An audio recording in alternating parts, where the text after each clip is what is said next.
नमस्कार। प्रधानमंत्री मोदी लगातार चुनावों के लिए कई सीटों का दौरा कर रहे हैं। अब तक प्रधानमंत्री मोदी ने कुल 504 सीटों का दौरा कर लिया है। इसी क्रम में बीते रविवार को प्रधानमंत्री मोदी ने आंध्र प्रदेश का दौरा भी किया। पीएम मोदी 17 मार्च को आंध्र प्रदेश के पालनाडु जिले के दौरे के लिए वायुसेना के एक विमान MI-17 हेलीकॉप्टर से पहुंचे थे। बता दें कि प्रधानमंत्री मोदी का ये दौरा 16 मार्च को इलेक्शन कमीशन के लोकसभा चुनावों की तारीखों की घोषणा करने के बाद हुआ था, जिसके बाद टीएमसी के राज्यसभा सांसद साकेत गोखले ने चुनाव आयोग से शिकायत की। सोशल मीडिया प्लेटफॉर्म एक्स पर शिकायत के बारे में जानकारी देते हुए साकेत गोखले ने लिखा कि चुनावी कैंपेन के लिए बनाए गए नियम राज्य मशीनरी के उपयोग पर पाबंदी लगाते हैं। साल 1975 में इंदिरा गांधी को इसी के लिए चुनाव आयोग ने अयोग्य घोषित कर दिया था।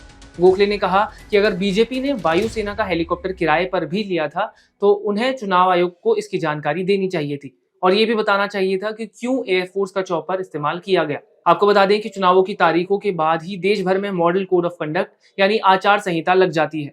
तो क्या नियम है चुनाव से पहले सरकारी रिसोर्सेज को इस्तेमाल करने के, पहले ये जानते हैं, फिर साकेत गोखले की चुनाव आयोग से की गई शिकायत के बारे में भी जानेंगे। आचार संहिता का मतलब है किसी पार्टी, किसी नेता का बिहेवियर, आचार, और इसे चुनाव आयोग क्लोजली मॉनिटर करता है। इस दौरान आप कोई नई स्कीम नहीं निकाल सकते, फिर चाहे वो कितनी ही अच्छी और कितनी ही जरूरी क्यों ना हो, और ना ही सरकारी संसाधनों का इस्तेमाल कर सकते हैं चुनावी प्रचार के लिए, क्योंकि ऐसा करने से बाकियों को एक लेवल प्लेइंग फील्ड नहीं मिल पाती।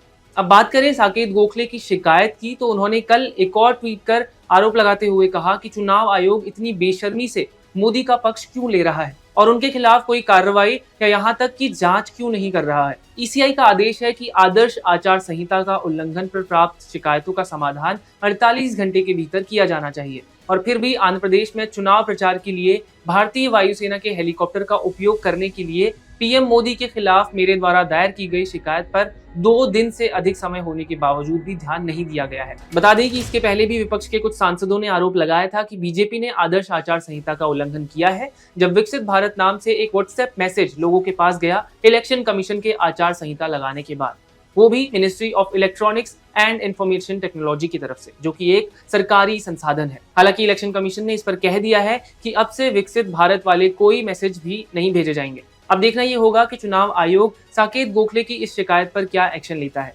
आपका इस पूरे मामले को लेकर क्या कहना है, हमें कमेंट करके जरूर बताएं। धन्यवाद।